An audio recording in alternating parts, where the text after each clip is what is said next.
Remember that day. I remember that day clearly because it's you and Kickboxer. Frank's like, gotta take it easy on me. My back's killing me. I thought Frank was Spider-Nate Webb. I never saw American Kickboxer without his mask. Oh. And I was supposed to dress with Spider-Nate Webb. And he was just some, back then he was he was Pondo's. Some goof from the midget show. Yeah. So I was like, so this is my first chance. I'm finally in King of Death matches. I'm wrestling Spider-Nate Webb. Now, this guy didn't come up to me and say, hey, I'm American Kickboxer. He said, hey, my name's Frank. Yeah. I was like, all right, Frank, we'll do it. Okay, I thought he was Spider-Nate Webb. So I, went to town on him. Oh, beat the fuck out of him. But, I thought he was Spider-Nate Webb. That's no defense. That's no defense at all, but that's the best I got. But from that, you guys became great friends, man. Very good friends. Hang out not anymore. He lives in Detroit. I don't see him as much, but I've lived with him on and off, for months at a time sometimes when find myself in a bad place in life and need some helping hand, save some friends. He's always opened his door for me. Him and his wife, Linda, both.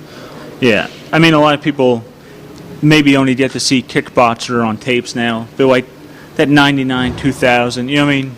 Well, there wasn't smaller guys on shows before him and Derek came around. Right. And they were in the Midwest, and they didn't really get a lot of exposure. Some of the guys there in the East Coast did. But, they wrestled each other like every night for like 5 or 6 years. And the fact of the matter is there wasn't no wrestlers under 200 pounds on independent shows back then. There wasn't. And now there is, and I think a lot of these guys owe him and Derek that, and they don't even know who the fuck they are. Exactly. And he's done a great job training some of the newer guys like Drake and Dustin, Scotty Vortex, Apollo Star, a lot of guys from Indianapolis. Now he's working with some guys in Detroit. He got a kid named Hybrid. That's pretty good. He's working with some. He can't get away from wrestling. Even if he's not wrestling, he's finds somehow these young kids are always attracted to him. So if young kids want to learn something, and especially if you're under 200 pounds, that's who you got to get with. You got to get with Kickboxer, man. You got to.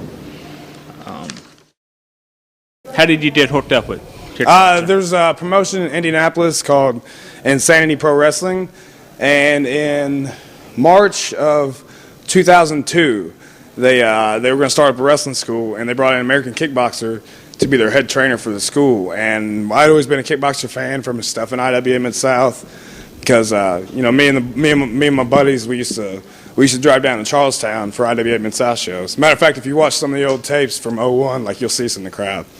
But we was a Kickboxer fan. I loved his style and whatnot. So we was very excited to get the opportunity to learn from a man of his degree. I mean, Kickboxer's awesome, and he taught us. He gave us a very good education early on. He let us know the real and that this business can be shady and that there's sharks out there to get you. And he took us on the road with him. He took me all across the country at 17 years old. And he was very real. He's like, it's not going to be fun. It's not going to be glamorous, but you're going to learn from a lot of guys, and you're going to work with some good talent. You'll get some good experience. And he was right. It was a lot of fun, and I love Kickboxer, and I owe him everything that's come from me in wrestling. It's because of Kickboxer.